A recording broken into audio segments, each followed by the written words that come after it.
Hola, mi nombre es Carla Barreto, estudiante de Derecho de la Universidad Fermín Toro, y a continuación les voy a hablar sobre las medidas cautelares en el contencioso administrativo. Las medidas cautelares en el contencioso administrativo constituyen una institución de naturaleza procesal que permite a los justiciables obtener seguridad jurídica al prevenir que un fallo judicial quede ilusorio o resulte inejecutable. Las mismas encuentran su basamiento en el derecho constitucional a la tutela judicial efectiva, actuando como un medio determinante para evitar que la duración del proceso administrativo cause pérdidas irreparables al recurrente antes de dictarse una sentencia definitiva.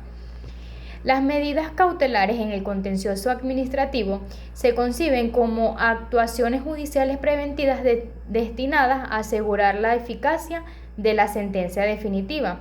entendidas como aquellas que se pueden adoptar preventivamente por los tribunales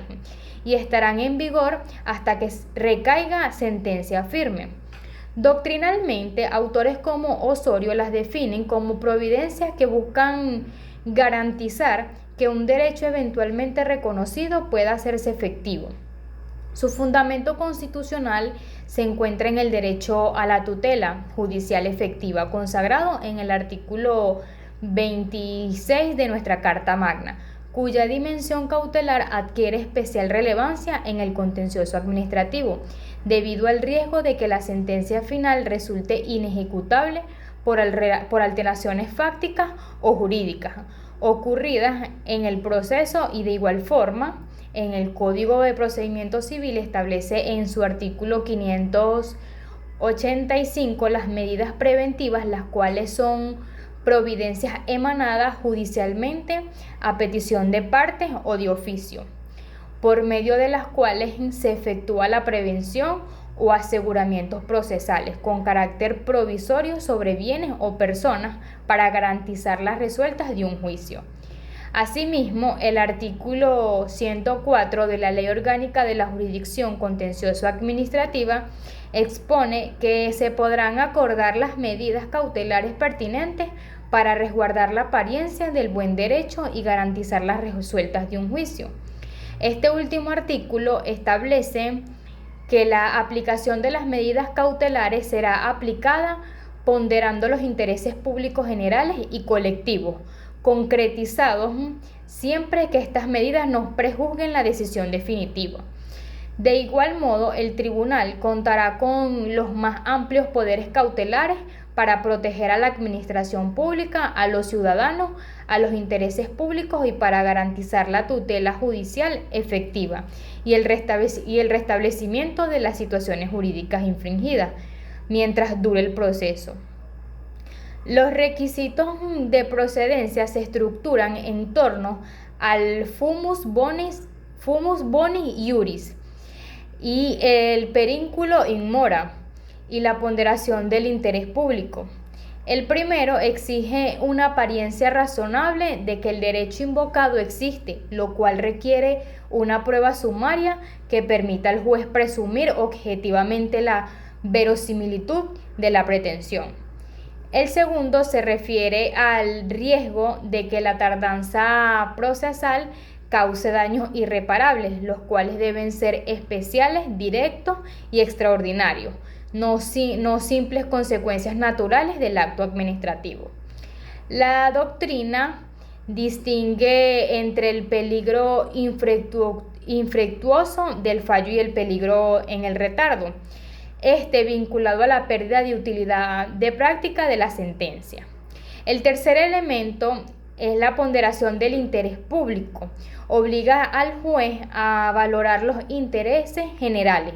concretizados y de cierta gravedad, sin que en ello implique negar la tutela cautelar, sino eventualmente sustituir la medida solicitada por otra, compatible con el interés general. Estos requisitos se encuentran recogidos en el artículo 104 de la Ley Orgánica de la Ley de Jurisdicción Contenciosa Administrativa. Ahora bien, las medidas cautelares en el contencioso administrativo poseen ciertas características comprendidas por su provisionalidad,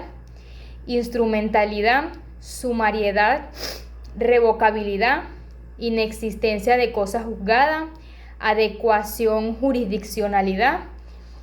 Estas medidas se caracterizan en primer lugar por su provisionalidad debido a que su vigencia está supeditada al dictado de la sentencia definitiva, extinguiéndose una vez cumpliendo su propósito protector. Además, su instrumentabilidad recae en su cualidad como un medio accesorio supeditado a una causa principal. De hecho, un Estado social de derecho. No se concibe su existencia de forma autónoma, pues carecerían de base constitucional. Igualmente son sumarias, respondiendo a la urgencia mediante procedimientos breves que presciden del rigorismo cognitivo del juicio principal, y por su revocabilidad, lo que las hace mutable ante cualquier cambio en la situación fáctica que les dio origen. Por otra parte, se destaca la adecuación que deben tener para que la medida guarde una congruencia técnica con la pretensión de fondo, y la jurisdiccionalidad, que supone que su omisión es potestad exclusiva de los órganos jurisdiccionales. En cuanto a la suspensión de efecto, el acto administrativo, la jurisprudencia venezolana ha desarrollado una evaluación y una evolución significativa. Su origen se remonta al caso de Lamanquem del año 1967, donde se admitió la suspensión sin habilitación legal previa, basada en el fumus bonis iuris y el perínculo in mora. Posteriormente, el artículo 136 de la Ley Orgánica de la Corte Suprema de Justicia incorporó formalmente esta medida, inicialmente interpretada como una exposición al principio de ejecutorialidad al acto administrativo. Sin embargo, una segunda etapa jurisprudencial la concibió como manifestación de derecho a la tutela judicial efectiva, favoreciendo una interpretación amplia y practicando la jurisprudencia. La jurisprudencia reciente de la Sala Política Administrativa, específicamente la sentencia número 63 del 6 de febrero del 2001, remota un enfoque restrictivo, calificando la suspensión como medida excepcional frente a la presunción de legalidad del acto administrativo, como también se expone la exigencia de comprobación del perínculo in mora o daño irreparable y del fumus bonis iuris, aun cuando este último no aparece expresamente en el artículo 136. Este requisito constituye el fundamento mismo de la protección, bajo la premisa de que solo quien posee la razón en el juicio se le deben evitar los perjuicios, exigiendo al solicitante acompañar de pruebas que permitan presumir objetivamente la existencia del derecho invocado. Asimismo, se incorpora la ponderación del interés general como elemento que pueda modular la medida, permitiendo sustituir la suspensión por otras providencias cautelares o imponer caución como condición resolutoria. Esta ponderación implica un examen previo sobre el perjuicio y menoscabo que podría sufrir la consecución de los fines públicos o la situación de tercero en la adopción de la medida, y como completamente a esta protección del interés público.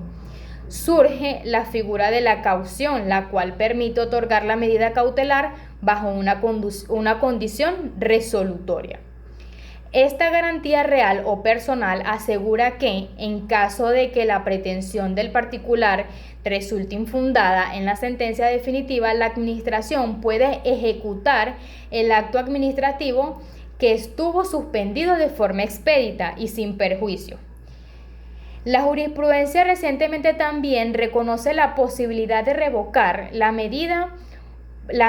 por contrario imperio ante la fecha de impulso procesal adecuado, entendida como el incumplimiento de cargas procesales vinculadas a la medida, especialmente la prestación de caución dentro del plazo fijado. En concreto, la Sala Política Administrativa, específicamente en el caso de Rone Paulin, de Venezuela en el 2001, el juez tiene la potestad de otorgar la suspensión de efectos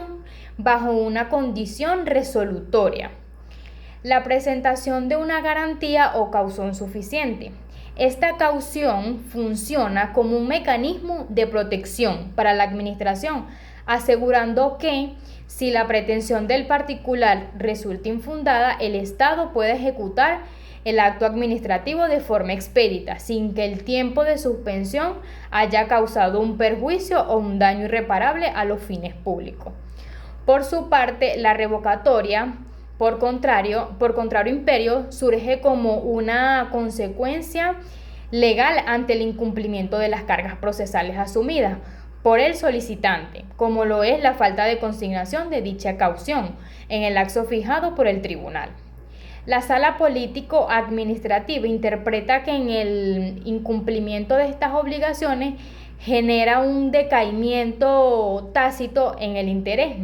de quien se beneficia de la medida. En este sentido, la suspensión de efecto del acto administrativo debe interpretarse conforme a la evolución del contencioso administrativo,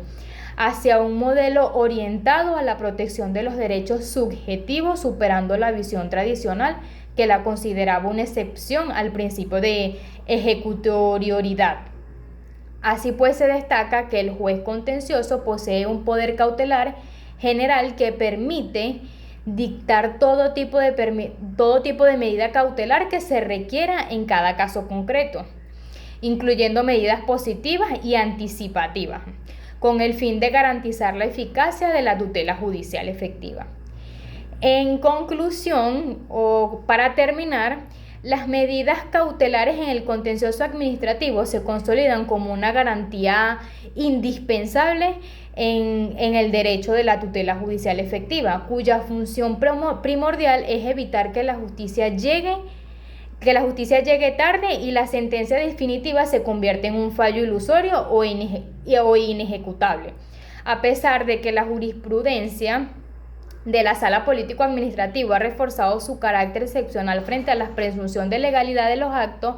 Su aplicación exige un equilibrio técnico entre la protección de los derechos particulares y salvaguardar los intereses generales mediante la ponderación de riesgo y la exigencia de sus cauciones. Muchas gracias.